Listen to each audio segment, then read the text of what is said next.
Hello! Aqui é a Vânia da Manage de English, mais uma semana para dar uma aula nova do nosso mini curso de inglês.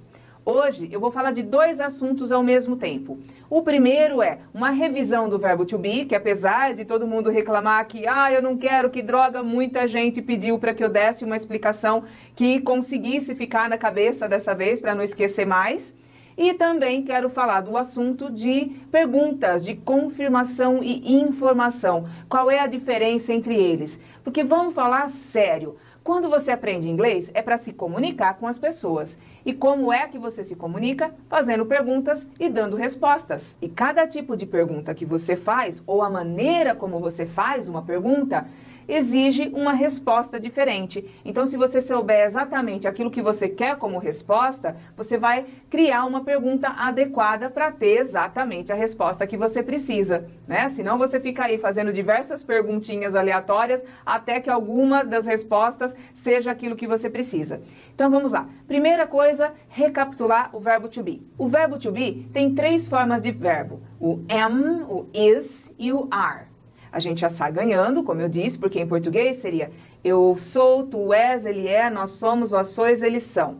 Eu estou, tu estás, ele está, nós estamos, vós estais, eles estão. Eu troquei 12 formas de verbo em português por 3 em inglês. Só isso, 3. Aliás, no português atual, eles estão usando só 8 das 12 formas. Mas, para quem lê boa literatura, sabe que essas 12 formas sempre estarão ali e por isso você precisa aprendê-las. Então, de 12 ou de 8 formas de verbo, nós vamos passar só para 3. E aí, eu vou conjugar. I am, né? I é a primeira pessoa. Eu. Am, sou ou estou. You are. Você é a segunda pessoa. You are, você é ou você está.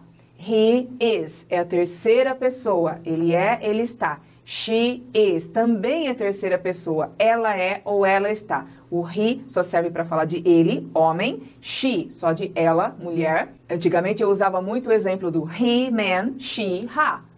Lembra dos personagens? Aliás, estão falando até que vão relançar esse desenho animado. Mas era o he, o rapaz, e o she, a garota.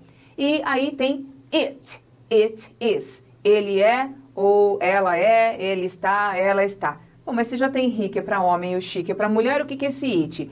Para todo caso que eu estiver falando de uma coisa que não seja pessoa. Então, o cabo da vassoura quebrou. Ele quebrou. O gato tá miando. Ele tá miando. A panela caiu no chão. Ela caiu no chão. Então, eu estou falando de coisas que não são pessoas, também estão no singular, também é o caso de terceira pessoa, mas aí eu não estou falando de pessoa mesmo, física, eu estou falando de primeira, segunda, terceira pessoa, forma de conjugar o verbo. Então, é a terceira do singular, mas agora eu não estou falando de pessoa, eu estou falando de um objeto, estou falando de um animal, ou até de um fenômeno da natureza. Por quê? Em inglês, nós temos sempre que ter um sujeito na frase, essa é a regra. Toda frase em inglês tem que ter um sujeito. Sujeito, verbo e, se possível, complemento. Então, se eu digo em português, choveu ontem, ventou muito, tá fazendo um sol. Quem que tá fazendo sol? Quem que choveu? Quem que ventou? Não tem como você explicar isso. Isso em português, nós chamamos esse tipo de frase que tem um sujeito inexistente. Ele realmente não existe. Existem 3 tipos de sujeito. Eu posso falar do sujeito comum, né? Eu gosto de maçã. Pronto. Quem que gosta? Eu. Tá decidido. Gosto de maçã. Quem que gosta? Eu. Mas esse sujeito eu não tinha falado. Como é que você sabe que é eu? Eu só falei gosto de maçã. Ué, porque pela conjugação de verbo, não tem como eu falar ele gosto de maçã, nós gosto de maçã. É só o eu que combina com a palavra gosto. Então, gosto de maçã, o sujeito está oculto, ele está escondido, mas eu sei quem ele é. É tipo se esconder atrás da cortina e deixar o pé para fora. Então, você sabe quem é. E, por último, tem o sujeito que é inexistente. Então, quando eu estiver falando de alguma coisa, de alguma reação, né, da natureza, eu não tenho como explicar quem é que choveu, ventou, fez sol. Nesses casos, eu vou usar o que a gente chama, né, em português de sujeito inexistente. Ele simplesmente não existe. Eu só ponho o verbo, eu começo a frase com o verbo na terceira do singular. Agora, em inglês, tem que ter sujeito e acabou. Ah, mas o verbo, por exemplo, choveu, é rained. Ok. Mas em inglês vai ser it rained. tem que ter sujeito. Não adianta você brigar, chorar, espernear, tem que ter um sujeito. Ok? Entendido? Então vamos continuar isso aí. Bom, eu tenho todos esses para o singular. Aí para o plural eu tenho we are, nós somos, nós estamos. You are, vocês são, vocês estão. They are, eles são, eles estão. Oh, mas aqui não tem diferença, né? Quando se fala eles, não tem diferença quando é eles, homens, elas, mulheres, eles ou elas, animais, objetos. Não, no plural, puf, enfiaram tudo junto. Aí eu falo que eu me sinto até ludibriada, né? Me sinto enganada. Porque no singular fizeram eu trabalhar tudo separadinho. He para homem, she para mulher, it para objeto, animal, fenômeno da natureza. Aí parece aquela coisa do lixo reciclado, né? O vidro num pacote, plástico em outro pacote, papel em outro. Você separa tudo bonitinho. Aí quando chega no plural, só tem o they, que serve para todos. Parece aqui na minha cidade que a gente separa todo o lixo bonitinho, coloca na rua, aí vem o caminhão do lixo e blof, joga tudo junto. Eu me sinto completamente enganada, perdi tempo à toa. O plural em inglês é mais ou menos isso. Vai juntar tudo quando falar eles ou elas para animais ou para objetos ou para pessoas, para seja lá o que for, vai ser they. Tudo bem? Acompanhando até aí? Vamos para um próximo passo. Quando eu tenho que fazer uma frase em inglês, sempre vai ser o sujeito, depois o verbo e, se possível, um complemento. Agora, quando eu vou fazer uma pergunta, o que é que eu tenho que fazer? Eu pego o sujeito, vamos supor, né? Aqui eu tenho o sujeito, aqui eu tenho o verbo. Para fazer uma pergunta, eu só inverto a posição deles, mas eu mantenho os dois aqui. Nada vai entrar entre eles. Sempre verbo, sujeito, sujeito ou verbo, eles vão ficar sempre um grudadinho no outro. É igual aquele tipo de casal bem grudento mesmo. Não entra nem ar entre eles. Aliás, para eu explicar um próximo ponto para vocês, deixa eu contar uma historinha. Fato real que aconteceu comigo em 1998. Faz tempo, mas eu não vou me esquecer dessa situação nunca, porque eu passei tanta vergonha, tanta raiva, tanto tudo numa mesma noite, que eu nunca mais vou esquecer. Eu tinha uma amiga, quer dizer, não era nem uma amiga, uma conhecida aqui em Americana, que namorava um rapaz de uma outra cidade.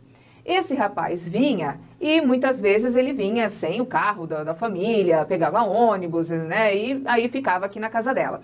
Um belo dia, eles estavam sem carro, sem opção nenhuma para fazer alguma coisa diferente no final de semana, e aí ela me liga: Vânia, o que você vai fazer? Olha, eu e os meus amigos estamos indo para uma cidade vizinha, né, para conhecer a pizzaria de um amigo da família, e depois de jantarmos nessa pizzaria, a gente só vai contornar esse mesmo quarteirão, porque na rua de trás tem um piano bar maravilhoso, e aí a gente vai para lá.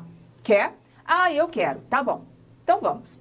Aí fomos, né, esse casal grudadinho o tempo inteiro dentro do carro, eu achando, ai, que bonitinho, nossa, deve ser saudades, né, porque eles não se veem a semana toda. Então tá, fui dirigindo, minha amiga do lado, mais uma pessoa atrás e esses dois. E mais, né, um ou dois carros com os meus amigos. Chegamos nessa pizzaria, nos sentamos, uma mesa enorme, né, uma fila enorme que se formou de pessoas. E aí esse casalzinho se sentou ao lado um do outro, até aí sem problema nenhum. Bom, aí eu reparei que esse rapaz, apesar de ser muito mais alto que a garota, ele foi se curvando, não sei como é que ele se virou na cadeira, mas ele foi diminuindo, e no que ele pôde, ele virou o rosto assim e grudou o rosto no rosto da namorada. Que bonitinho, que romântico que ele é. Só que aí foi 1 minuto, 2 minutos, 10 minutos, 15 minutos, e aquele rosto grudado que já estava me deixando irritada, mas calma lá, é final de semana, é sábado à noite, essa pizza está maravilhosa, o cheiro está excelente, não vou estragar minha noite com isso. E aí todo mundo comendo, conversando, fazendo um monte de brincadeiras, e eu vi que de vez em quando o pessoal apontava para eles e tal, e eu olhei os dois e nenhum dos dois estava comendo, né, o prato estava ali, mas parecia que eles não estavam comendo nada, e aí eu perguntei para eles: vocês não vão comer? Essa pizza está excelente, uma das melhores pizzas que eu comi. Não, nós estamos comendo. Mas como vocês estão comendo? Nós estamos. Aí eu olhei, os dois com o rosto grudado um no outro, mastigando. Então você imagina a situação de você estar comendo com uma pessoa que está comendo ao mesmo tempo que você, com uma bochecha colada na sua. Então cada movimento de maxilar que essa pessoa fazia, você estava sentindo no teu rosto, e cada um que você fazia, a pessoa estava sentindo lá. Era uma situação meio cômica, triste ao mesmo tempo, né? Porque, meu Deus, eu achei ridícula a situação, e pelo jeito não foi só eu, porque todo mundo apontando, aí quando você começa a olhar para as mesas dos lados, as pessoas olhando aquilo também, aí você começa a ficar com vergonha. Convidei essa menina para ir ao banheiro e ela se recusou. Falei, caramba, como é que eu faço agora para explicar para ela que ela tem que agir mais normalmente no meio da sociedade? Mas não adiantou nada. E aí uma das minhas amigas falou assim, vamos ao banheiro comigo, por favor? Tá bom. Saí, fui até o banheiro com essa amiga e ela passando batom. Falou, Vânia, você precisa se livrar desses dois, pelo amor de Deus, você tá passando muita vergonha. Você imagina se esses dois forem até o piano bar? Que não tem nem lugar para sentar? Como é que esse menino vai fazer em pé com a garota que é bem mais baixa? Ele vai virar uma letra C para poder ficar com o rosto junto com o dela? É uma situação meio constrangedora, não conversam nem direito com a gente, porque não consegue descolar o rosto um do outro, não dá para olhar muito de lado, porque senão vai descolar o rosto um do outro. E aí, bom, né, desculpa, não sei o que eu faço, eu nunca tinha saído com eles antes, tal. Tô voltando para a mesa e o dono da pizzaria, amigo da minha família, olha pra mim e fala, oi, Vânia, tudo bem? Oi, tudo bem? Ele, casalzinho estranho esse que tá com você, né? Não sabia onde que enfiava a cara. Não sei se eles entenderam as indiretas que eu dei ou se eles viram o comportamento do resto das pessoas nessa pizzaria, olhando pra eles com certa estranheza. Então, né, tinha algumas pessoas da minha turma que deveriam voltar pra Americana e eles pediram pra voltar junto. Voltaram, a gente foi pro piano bar e tal. E aí, na segunda-feira seguinte, eu tinha que dar uma aula de inglês falando sobre verbo to be para uma menina que já tinha passado por 4 ou 5 escolas e ainda não sabia usar o verbo to be. Então, eu falei, caramba, eu preciso fazer alguma coisa para essa garota lembrar, né, que I am, sujeito e verbo. Se eu quiser fazer pergunta, vai ser am I. Eu vou inverter a posição. Aí vem o verbo, depois vem o sujeito. Quando eu vou fazer negativa, que vai acontecer, eu não posso colocar o not aqui no meio, como a gente coloca em português. Eu não sou, eu não estou. Não, em inglês vai ficar eu sou, não. Eu estou, não. O não vem depois. É aquela coisa que eu falo que parece aquele jeito lindinho, e vou falar de novo, parece aquele jeito lindinho mesmo do pessoal do Nordeste falar, né? Está ocupada? Tô não. Você gosta de maçã? Gosto sim. Então, sempre, né, o sim, o não vai aparecer depois do verbo. E eu acho isso a coisa mais encantadora que tem, mas não é gramaticalmente correto, não seria isso para ser dito. Mas é encantador, vamos falar a verdade. Quem que não se derrete ouvindo alguém do Nordeste falar? Acho até que é por isso que uma vez me disseram que o pessoal do Nordeste, os homens do Nordeste são tão sedutores. Acho que é por causa desse jeito deles falarem, viu? Mas voltando aqui ao assunto, vamos lá. Eu vou, sempre que eu fizer uma negativa em inglês, eu também não vou poder enfiar esse not no meio. E aí eu pensei, como é que eu vou ensinar isso para essa menina? Já sei, eu vou falar deste casal.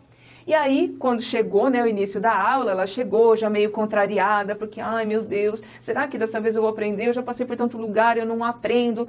Eu falei, olha, eu vou tentar te explicar de um jeito diferente, mas antes deixa eu contar uma coisa que, olha, tá aqui, eu queria sua opinião para saber o que você faria nessa situação. E aí contei, né, o caso, o que você acha, o que eu deveria ter feito. E aí essa menina deu opinião, falou, nossa, mas não acredito, você passou por isso, não sei o que, tá. Falei, olha, eu nunca vi um casal tão grudento na minha vida, mas nem Romeu e Julieta na história eram desse jeito. E aí, falei, vamos começar a aula? E a hora que a aula começou, eu resolvi falar, olha, aqui o sujeito vai ser o Romeu e o verbo vai ser a Julieta. Então você tem o Romeu e a Julieta grudados, rostinho colado, quando esses dois estão comendo pizza. Então, I am Vânia, I am Gabriela, I am Patrícia, I, sujeito, am, verbo. Quero perguntar, you are Patrícia. Are you, Patrícia? Então, eu só inverto a posição verbo, sujeito, sujeito, verbo. Não vou enfiar nada no meio deles. Ah, mas se eu fizer negativa, eu não sou Patrícia, eu sou Gabriela. I am not Patrícia, I am Gabriela. Não, professora, tá errado. I not am. Aí eu brinquei, falei, não, lembra do casalzinho grudento? O que tem eles? Não passa nem ar no meio? O sujeito e o verbo to be igualzinho. Grudou, não passa nem ar no meio. Ah, por isso que não pode colocar o not no meio? Por isso, o casal grudento não deixa colocar nada ali no meio. Então você tem que jogar o not depois do verbo, porque no meio não vai poder colocar. Por isso que eu não posso colocar igual na ordem que a gente fala em português? É, por isso. A menina começou a acertar. Até nas redações, nas provas, um dia ela estava escrevendo, né, um texto pequenininho que eu pedi para ela falar sobre ela. E ela olhou e falou assim, né? Eu tô usando o verbo to be agora. Falei, tá. Então eu vou ter que usar aquela regra do casal grudento? Vai. Ah, então tá bom. Você vê a segurança da menina escrevendo porque ela lembrou do negócio do casal grudento. Para que eu estou contando isso? Porque agora, para fazer a negativa, a gente vai usar isso também. Então vamos ver os exemplos com as frases. I am happy to be alive. Estou feliz por estar viva. I am, eu sou ou eu estou. Até aí, tudo bem. Eu fiz sujeito, verbo e tudo que veio depois é complemento. Mas eu achava que complemento era uma palavrinha, duas depois do verbo. Não, pode ser muitas palavras. Depois você vai aprender a subdividir essas coisas se você quiser. Se você for trabalhar com língua profundamente, né? Como em português, quem aprende análise sintática. Mas não é o nosso foco agora. Então, você só precisa saber. Sujeito, verbo, complemento. Pronto, acabou, tá feito. Vamos ver como é que isso fica na negativa? I am not happy with the Brazilian politicians. Pronto. Eu estou não, né? Ao invés de falar eu não estou, em inglês eu vou falar eu estou não. Por quê? Sujeito e verbo grudadinho, casal grudento, não passa nem ar entre os dois, então eu tenho que jogar o not para depois. E uma pergunta, am I happy with my test? Wow, I hope so. Am I happy? Eu estou feliz com a minha prova? I hope so. Espero que sim, né? Então aí eu usei um exemplo com o verbo to be na primeira pessoa, porque eu tinha o sujeito I am. You are famous in my neighborhood. Né? Alguma coisa você fez, você ficou famoso ali na vizinhança. Então, you are famous in my neighborhood. Vou passar para a negativa. You are not famous in my neighborhood. Question. Are you famous in my neighborhood? Quero apresentar uma pessoa. He is my father. He is my father-in-law. Pronto. Fiz a apresentação. Negativa. He is not my father-in-law. E se de repente você estiver sem óculos, olhando lá de longe, tentando reconhecer uma pessoa e você pergunta para o seu amigo, hey, is he my father-in-law? Aquele é o meu padrasto? We are legally married. Né? Estamos legalmente casados. Mas vamos supor que você descubra aí que a documentação não estava correta. We are not legally married. Ou você acabou de assinar um papel, mas você não sabe se ainda tem validade. Are we legally married? Estamos legalmente casados? Wow, they are studying English every day. Então, eles estão estudando inglês todos os dias. Que bom, que legal. Are they studying English every day? Estou fazendo uma pergunta. They are not studying English every day. Eles não estão estudando. Poxa, que pena. What a shame. Que vergonha. Bom, até aí eu tive perguntinhas que começaram com o verbo to be. Do mesmo jeito, a gente aprendeu perguntas com do, com does, com did, com will. Do you like apples? Você gosta de maçã? Does she arrive at 10 o'clock? Ela chega às 10. Will you come to my party? Você virá para minha festa? Did you cook dinner? Você fez o jantar, né? Você cozinhou o jantar? Então eu tenho um monte de perguntas aí. Todas essas perguntas são perguntas de confirmação. Por quê? Porque a resposta vai começar com sim ou não. Did you cook dinner? Você cozinhou o jantar? Yes. No. Né? Yes, I did. No, I didn't. Are you Vânia? Yes, I am. No, I'm not. Is she busy? Yes, she is. No, she's not. Do you like apples? Yes, I do. No, I don't. Todas as perguntas que começam com o verbo to be ou com auxiliar, do, does, tempo presente, did, passado, have ou had, para o present ou past perfect, que esses dois verbos, have ou had, às vezes eles entram como se fosse um auxiliar também, não vai ser o verbo da frase, ele é só o auxiliar. Aí tem o will para futuro, would, e depois os modais can, could, should, may, might, e outros que não convém ficar citando todos agora. Se eu começar uma pergunta com qualquer um deles, é porque geralmente a resposta vai iniciar com sim ou não, ou no mínimo deveria iniciar com sim ou não. Agora, se eu fizer uma pergunta que comece com WH question, what is your name? My name is Vânia. Where do you work? I work at Managed English. What time do you start work? I start working at 8 o'clock. Why do you teach English? Because I like it. How did you learn English? I learned English reading and watching movies. Então, por quê? Como? Onde? Tudo que eu perguntei teve uma resposta que não iniciou com sim ou não. Porque se eu pergunto, por exemplo, what's your name? Não tem como você falar sim. Não é isso. Então, eu vou ter que trabalhar isso corretamente. Se eu quiser, se eu não tiver ideia alguma do nome de uma pessoa e eu quiser descobrir o nome dela, eu vou ter que perguntar what's your name? Agora, e what is your name? Your name é o sujeito. Is é o verbo, veio antes do sujeito. E aí a resposta, my name is Vânia, my name is João, my name is Ricardo. Então eu vou dar uma resposta que não tem sim ou não. Porém, se eu disser, is your name, Vânia? Eu já tenho, acho que eu já te vi em algum lugar, alguém já me disse o teu nome. Então, is your name, Vânia? Yes, it is. Ou, no, it is not. My name is Patrícia. Então, aí você vai responder com sim ou não e complementar se você quiser. Os mais grosseiros ou mais afoitos, só vou falar o sim ou não e acabou. Há como você dar uma resposta longa, tem resposta curta e tem a resposta que é aquele assim, não tô a fim de conversar. Então, vamos dar uma olhadinha nas diferenças. Se eu perguntar, is your name, Vânia? Eu vou falar, no, my name is Patrícia. Dei a resposta longa. Is your name, Vânia? No, it is not. Dei uma resposta curta, mas mesmo assim, ainda, né, educadinha, dentro do conforme. Is your name, Vânia? No.